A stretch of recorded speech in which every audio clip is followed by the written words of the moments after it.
அரவண்டாக்ஸ் நேயர்களுக்கு அன்பான வணக்கங்கள். இந்தியாவுக்கும் பாகிஸ்தானுக்கும் நடுவில் ஏற்பட்ட திடீர் போர் இப்போ நிறுத்தம் செய்யப்பட்டிருக்கு. பேச்சுவார்த்தைகளின் மூலமாக நிறுத்தம் செய்யப்பட்டிருக்கு. என்னதான் போர் நிறுத்தம் செஞ்சிருந்தாலும் பாகிஸ்தானுடைய அத்துமீறிய தாக்குதல்கள் அப்படிங்கிறது இன்னமும் ஜம்மு காஷ்மீர் பகுதிகளில் தொடர்ந்துகிட்டே தான் இருக்கு. அங்கங்க அப்பப்போ ட்ரோன்களுடைய தாக்குதல் நடந்துகிட்டு இருக்கிறதாக அங்க இருக்கக்கூடிய மக்களும் சொல்லிக்கிட்டு இருக்காங்க, அங்க இருக்கக்கூடிய அதிகாரிகளும் சொல்லிக்கிட்டு இருக்காங்க. ஸோ இதை குறித்து பிரதமர் மோடி அவர்கள் ஒரு மிகப்பெரிய கண்டனத்தை தெரிவித்திருந்தாரு.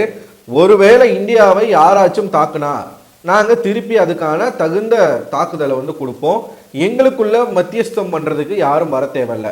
இதை யாரை குறித்து அவர் சொல்லியிருந்தார் அப்படின்னா ட்ரம்ப் அவர்களை குறித்து சொல்லியிருந்தாங்க. ஏன்னா உலக நாடுகள்ல எங்க யாருக்குள்ள சண்டை நடந்தாலும் அங்க நான் பஞ்சாயத்து பண்றேன் அப்படின்னு சொல்லி அமெரிக்கா நிற்கும். இது அமெரிக்காவின் ஒரு மிகப்பெரிய ஒரு அரசியல். நான் தான் பெரிய ஆளு, என்னால் மட்டும்தான் இந்த உலகத்தில் இருக்கக்கூடிய அத்தனை நாடுகளும் கட்டுப்பட்டு இருக்கு அப்படிங்கிற ஒரு பின்பத்தை அமெரிக்கா எப்பவுமே கட்ட விரும்பும். ஸோ இது சமீபத்தில் நடந்துகிட்டு இருக்கக்கூடிய விஷயங்களாக இருக்கு. இப்போ இந்த வீடியோவில் நம்ம எதை பற்றி பார்க்க போறோம் அப்படின்னு பார்த்தீங்கன்னா, இப்போ நடந்த இந்த போரின் காரணமாக ஒருவர் இப்போ ட்ரெண்ட் ஆகிட்டு இருக்காங்க.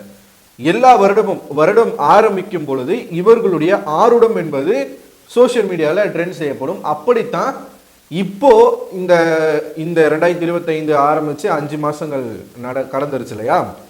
இப்போ அவங்களுடைய அந்த ஆருடங்கள் இப்போ ட்ரெண்ட் ஆகிட்டு இருக்கு. யாரை பத்தி சொல்றேன் அப்படின்னு பார்த்தீங்கன்னா, பாபா வாங்கா அப்படிங்கிற ஒரு பெண்மணி.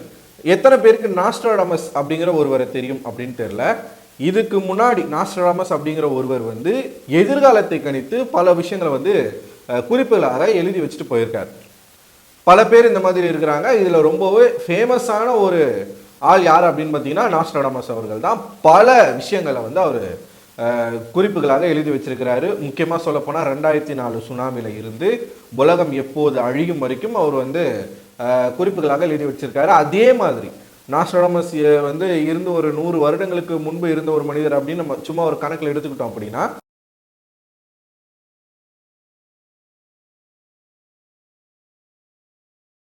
இவங்களை பத்தி சொல்லணும் அப்படின்னா இவங்களுக்கு கண் பார்வை இல்லாத ஒரு பெண்மணி. திடீர்னு அவங்களுக்கு ஒரு சக்தி கிடைக்குது. எதிர்காலத்தை இப்பவே ஃபியூச்சர்ல என்ன நடக்க போகுது அப்படிங்கிறது கணிக்கக்கூடிய ஒரு பவர் அவங்களுக்கு கிடைக்குது. அதன் காரணமாக பாபா வாங்கா வளர்ந்துட்ட பிறகு நிறைய விஷயங்கள் எதிர்காலங்களில் நடக்க போற பேரழிவுகளை பத்திலாம் நிறைய அவங்க குறிப்புகளாக எழுதி வச்சுட்டு அவங்களும் இப்ப இல்லை. அவங்க சொன்ன குறிப்புகள் 2025 என்ன நடக்க போகுது, போர்னால உலகம் அழியும் அப்படிங்கிறது தான் எல்லாரும் சொல்லக்கூடிய ஒரு கருத்தாக இருக்கு. 3ஆம் உலகப் போர் விரைவில் வரும், இந்த வருஷம் வருமா அடுத்த வருஷம் வருமா அப்படின்ற ஒரு பேச்சு இருந்த ஒரு சூழல்ல தான் இப்போ இந்தியாவுக்கும் பாகிஸ்தானுக்கும் நடுவில் போர் நடந்தது. அதே மாதிரி ஒவ்வொரு நாடுகளும் இப்போ போர் பண்ணிக்கிட்டு இருக்காங்க. உதாரணத்துக்கு இஸ்ரேல் பாலஸ்தீனமாக இருக்கட்டும், நம்ம ரஷ்யா உக்ரைனாக இருக்கட்டும், இந்த மாதிரி அங்கங்கே போர் அப்படிங்கிறது நடந்துகிட்டு இருக்கு. இதனுடைய உச்சமாக 3ஆம் உலகப் போர் வந்துவிட்டால் உலகம் அழிவது நிச்சயம். ஏன்னா 3ஆம் உலகப் போர் எதன் அடிப்படையில் போர் செய்ய அப்படின்னு பார்த்தீங்கன்னா அணு ஆயுதத்தை வச்சுதான். அணு ஆயுதம் ஒன்ஸ் யூஸ் பண்ணிட்டாங்க, நாடுகள் யூஸ் பண்ணிட்டாங்க அப்படின்னா இந்த பூமியில ஒண்ணுமே இருக்காது. மறுபடியும் பூமி தன்னை புதுப்பித்துக் கொண்டு மறுபடியும் இந்த பூமிக்குள்ள உயிரினங்கள் உருவாகி அந்த ஜீரோல இருந்து எவல்யூஷனுக்கு முன்னாடி காலங்கள், பிக் பேங் தியரி ஆரம்பிச்ச காலங்கள், பூமி உருவான காலங்கள் எப்படி இருந்துச்சோ அந்த ஒரு காலத்துக்கு நம்ம போயிடுவோம், கற்காலத்துக்கு போயிடுவோம். மனிதர்கள் எல்லாருமே கற்காலத்துக்கு போயிடுவாங்க. மனித இனம்னு ஒன்று இருக்காது. மீண்டும் அப்படி ஒரு எவல்யூஷன் நடந்தால் மனிதன் கற்காலத்துல இருந்து மறுபடியும் வருவான். அப்படிதான் பூமி என்ன ஆகுமா, மறுபடியும் ரீசைக்கிள் ஆகுமா. ஏன்னா இந்த பூமியை பொறுத்த வரைக்கும் நிறைய நம்ம இந்த பூமியை மாசுபடுத்திட்டோம். ஸோ அதனால இயற்கை தன்னை ஒவ்வொரு முறையும் புதுப்பிச்சுக்கும் அப்படிங்கிற பட்சத்தில் இது நடக்கும் அப்படின்ற மாதிரி சொல்லியிருக்கிறாங்க. குறிப்பாக பாபா வாங்கி அவர்கள் 2025 எந்த மாதிரியான பேரழிவுகள் நடக்கும் அப்படிங்கறது சொல்லியிருக்காங்க அப்படின்னு பார்த்தீங்கன்னா, இந்த ஆண்டுகளில் போர்னால எந்த விதமான பெரிய பாதிப்புகள் அழிவுகள் வராது. ஆனா அவங்க சொல்லியிருக்கிற ஒரு மிகப்பெரிய ஒரு விஷயம், ஜப்பான் கடற்கரைக்கு அடியில ஒரு மிகப்பெரிய எரிமலை இருக்கு. அந்த எரிமலை ஜப்பான் கடற்கரையே பயங்கர சீற்றத்துடன் இருக்குமா. இந்த ஆண்டு முழுக்க ஜப்பான் கடற்கரை சீற்றத்துடன் இருக்கும். முக்கியமாக அந்த கடலுக்கு அடியில ஆழத்துல ஒரு மிகப்பெரிய எரிமலை இருக்கு. அந்த எரிமலை இந்த ஆண்டு வெடிக்கும். 2025 மிகப்பெரிய ஒரு வெடிப்பு அந்த கடலுக்கு அடியில் ஏற்படும். இதன் காரணமாக மிகப்பெரிய சுனாமி அப்படிங்கிறது ஏற்படும். அப்படின்னு சொல்லியிருக்காங்க. ஸோ உலகத்தில் 7 மிகப்பெரிய எரிமலைகள் இருக்குது அப்படின்னு வந்து சொல்லுவாங்க. அதில் ஒன்று லைம்ஸ்டோன். அந்த 7 பெரிய எரிமலையில் ஒரு எரிமலை வெடித்தால் கூட போதும், இந்த பூமி ஒட்டுமொத்தமாக இந்த பூமியினுடைய அந்த சீதோஷ்ண நிலைன்னு சொல்லுவாங்க இல்லையா, கிளைமேட் வந்து மாறிடும். ஏன்னா அந்த அளவுக்கு பெரிய அழிவுகளை வந்து அது ஏற்படுத்தக்கூடிய ஒரு விஷயம். நிலத்துக்கு மேலே மட்டும் இல்லை, கடலுக்கு அடியிலும் கூட இந்த மாதிரியான எரிமலைகள் இருக்கு. சுனாமி எப்படி ஏற்படுது அப்படின்னு பார்த்தீங்கன்னா, அந்த கடலுக்கு அடியில் வந்து நிலநடுக்கங்கள் ஏற்படும் பொழுது அந்த கடலுக்கு அடியில் இருக்கக்கூடிய ஒவ்வொரு பிளேட்ஸ்ன்னு சொல்லுவாங்க, டெக்டானிக் பிளேட்ஸ்ன்னு சொல்லுவாங்க, அது ஒன்றோடு ஒன்று உரசும் பொழுது அதில் ஏற்படக்கூடிய அலைகள் கீழே இருந்து அந்த அதிர்வலைகள் வந்து மேலே மிகப்பெரிய அலைகளை உருவாக்கும். அதுதான் கொஞ்சம் கொஞ்சமாக அப்படியே வந்து கடற்கரையை நோக்கி வரும் பொழுது மிகப்பெரிய அலையாக சுனாமியாக உருவெடுத்து வருது. அதே மாதிரி தான் இந்த எரிமலை அப்படிங்கிறது, கடலுக்கு அடியில் இருக்கக்கூடிய எரிமலை வந்து வெடிச்சிருச்சு அப்படின்னா அது இன்ஸ்டன்ட்டாகவே ஒரு மிகப்பெரிய சுனாமியை ஏற்படுத்தும்.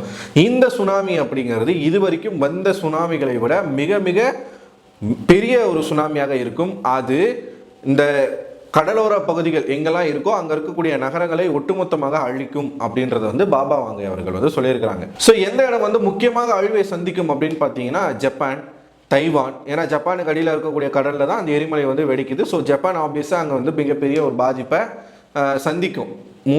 மொத்த ஜப்பானும் அழியறதுக்கான வாய்ப்புகள் இருக்குது. ஏன்னா ஜப்பான் வந்து ரொம்ப ரொம்ப சின்ன ஒரு நாடு, அதனால் அது ரொம்ப பாதிப்பை சந்திக்கும். அதே மாதிரி இந்தோனேஷியா, பக்கத்திலே இருக்கக்கூடிய இந்தோனேஷியா அண்ட் அதை சுற்றி உள்ள பகுதிகள், நிறைய தீவுகள் இருக்குது. ஜப்பான் பகுதிகளை சுற்றி நிறைய தீவுகள் இருக்குது. அந்த தீவுகள் எல்லாமே கடலுக்கு அடியில் போயிடும். சரி, இது வந்து இந்தியாவை பாதிக்குமா அப்படின்னு கேட்டிங்கன்னா, பர்டிகுலராக பாபா வாங்கே அவர்கள் இந்தியாவை இது பாதிக்கும், எந்த அளவுக்கு பாதிக்கும் அப்படிங்கிறத குறிப்பிடலை.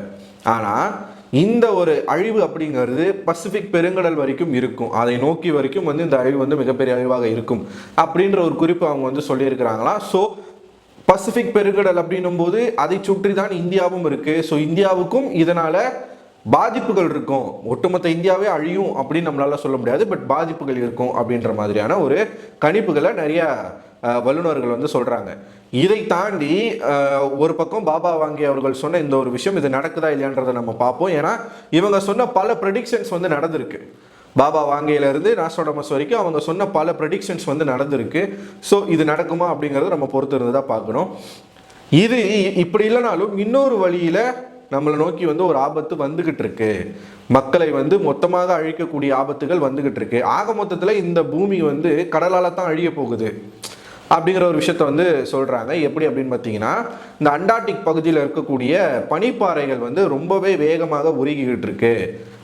அதன் காரணம் என்ன? பருவநிலை மாற்றங்கள், கிளைமேட்டிக் சேஞ்சு, குளோபல் வார்மிங். நிறைய நம்ம வந்து பூமியை வந்து நான் முன்னாடி சொன்ன மாதிரி மாசுபடுத்துறதுனால குளோபல் வார்மிங் அப்படிங்கிறது வந்து வருஷத்துக்கு வருஷம் அதிகமாகிக்கிட்டே இருக்குது. இதன் காரணமாக ஓசோன் லேயரில் ஓட்டை விழுந்துருச்சு. இப்போ நிறைய இடங்களில் ஓட்டை விழுந்துருச்சுன்னு சொல்கிறாங்க. ஸோ இதனால் பூமி இன்னும் வெப்பமாகிக்கிட்டே இருக்குது. இந்த பனிப்பாறைகள் வந்து வேகமாக உருகிக்கிட்டு இருக்குது. இந்த பனிப்பாறைகள் உருகிறதுனால என்ன ஆபத்து அப்படின்னு கேட்டிங்கன்னா, கடல் மட்டம் வந்து உயர்ந்துக்கிட்டு இருக்கு. வருஷத்துக்கு 1 சென்டிமீட்டர் வந்து கடல் வந்து உயர்ந்துக்கிட்டே இருக்குது அப்படிங்கிறத வந்து குறிப்பாக ஆய்வுகளில் சொல்லியிருக்காங்க. ஸோ 2050க்குள்ளே 1 மீட்டருக்கு வந்து கடல் மட்டம் உயரும் அப்படிங்கிற மாதிரியான கணிப்புகள் வந்து பல விஞ்ஞானிகள் வந்து ஏற்கனவே சொல்லிட்டாங்க.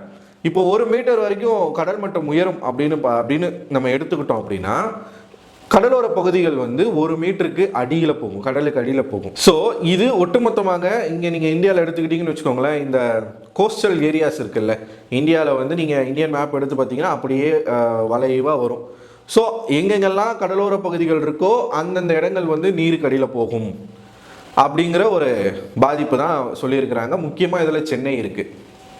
ஏன்னா சென்னை வந்து நம்ம கடலை ஒட்டி இருக்குல்ல, அது மட்டும் இல்லை, சென்னை, கடலூர், கன்னியாகுமரி இந்த மாதிரி கடலை ஒட்டி உள்ள நகரங்கள் எல்லாம் தண்ணீர் கடியில் 1 மீட்டர் வந்து உயரும் பொழுது, இங்கே 1 மீட்டர் அப்படிங்கிறது டோட்டல் கடல் உயரப்போகுது. அப்போ இங்கே எவ்வளவு உயரம் வந்து கடல் தண்ணி மேலே வரும் அப்படிங்கிறது நமக்கு தெரியாது. ஆக மொத்தத்தில் ஏதோ நடக்க போகுது அப்படிங்கிறது தான் வந்து இதன் மூலமாக நம்மளால் தெரிஞ்சிக்க முடியுது. ஸோ பாபா வாங்கே அவர்கள் சொன்ன இந்த விஷயங்களை பார்க்கும் பொழுது நீங்கள் என்ன நினைக்கிறீங்க?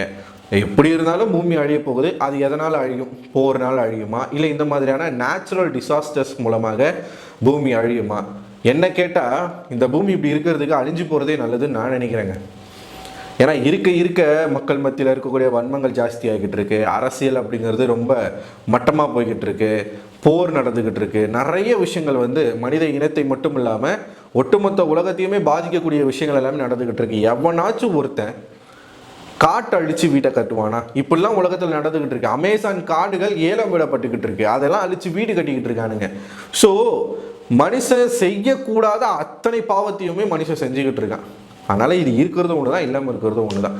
நீங்கள் என்ன நினைக்கிறீங்க? உங்களுடைய கருத்துக்களை மறக்காம கமெண்ட் பாக்ஸில் கமெண்ட் பண்ணுங்க. அடுத்த ஒரு வீடியோவில் உங்களுக்கு சந்திக்கிறேன். அது உங்களுடைய விடைபெறுவது நான் அரவிந்தன்.